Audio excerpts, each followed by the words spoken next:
اعوذ باللہ من الشیطان الرجیم بسم اللہ الرحمن الرحیم۔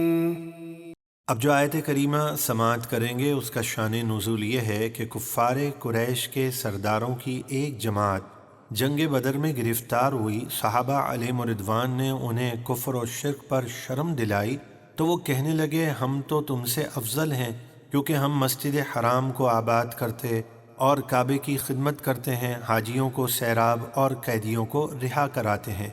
اس پر یہ آیت نازل ہوئی اور انہیں بتا دیا گیا کہ ایمان کے بغیر کوئی عمل مقبول نہیں، چاہے وہ مسجد حرام اور حاجیوں کی خدمت ہی کیوں نہ ہو۔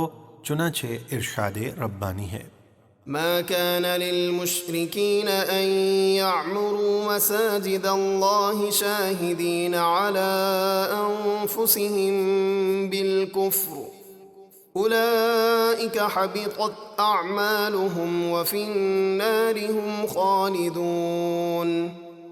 مشرکوں کو حق نہیں پہنچتا کہ وہ اللہ کی مسجدیں آباد کریں، حالانکہ وہ خود اپنے کفر کے گواہ ہیں۔ ان کے تو تمام اعمال برباد ہو گئے، یعنی ایمان کے بغیر کوئی عمل مقبول نہیں اور وہ ہمیشہ آگ میں رہیں گے۔ انما يعمر مساجد الله من آمن بالله واليوم الآخر وأقام الصلاة وآتى الزكاة ولم يخش إلا الله فعسى أولئك أن يكونوا من المهتدين۔ اللہ کی مسجدیں وہی آباد کرتے ہیں جو اللہ اور قیامت پر ایمان لاتے ہیں اور نماز قائم کرتے ہیں اور زکوٰۃ دیتے ہیں اور اللہ کے سوا کسی سے نہیں ڈرتے، تو قریب ہے کہ یہ لوگ ہدایت پانے والوں کے ساتھ جنت میں ہوں۔ أجعلتم سقاية الحاج وعمارة المسجد الحرام كمن آمن بالله واليوم الآخر وجاهد في سبيل الله لا يستوون عند الله والله لا يهدي القوم الظالمين۔ کیا تم نے حاجیوں کو پانی پلانے اور مسجد حرام کی خدمت کو اس شخص کی نیکیوں کے برابر ٹھہرا لیا جو اللہ اور قیامت پر ایمان لایا اور اس نے اللہ کی راہ میں جہاد کیا؟ وہ یعنی کفار و مومنین اللہ کے نزدیک برابر نہیں ہیں اور اللہ ظالموں کو ہدایت نہیں دیتا۔ الذين آمنوا وهاجروا وجاهدوا في سبيل الله بأموالهم وأنفسهم أعظم درجة عند الله وأولئك هم الفائزون۔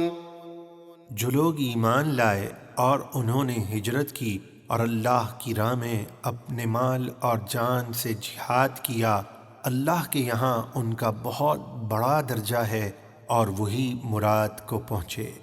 يبشرهم ربهم برحمة منه ورضوان وجنات لهم فيها نعيم مقيم۔ ان کا رب انہیں اپنی رحمت اور اپنی رضا اور ان جنتوں کی خوشخبری سناتا ہے جن میں ان کے لیے ہمیشہ رہنے والی نعمتیں ہیں۔ خالدین فیہا ابدا ان اللہ عنده اجر عظیم۔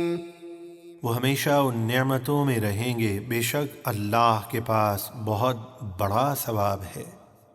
يا أيها الذين آمنوا لا تتخذوا آباءكم وإخوانكم أولياء إن استحبوا الكفر على الإيمان ومن يتولهم منكم فأولئك هم الظالمون۔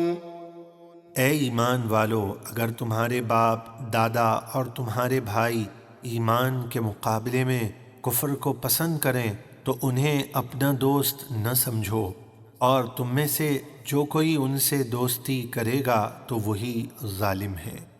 قل إن كان آباؤكم وأبناؤكم وإخوانكم وأزواجكم وعشيرتكم وأموال اقترفتموها وتجارة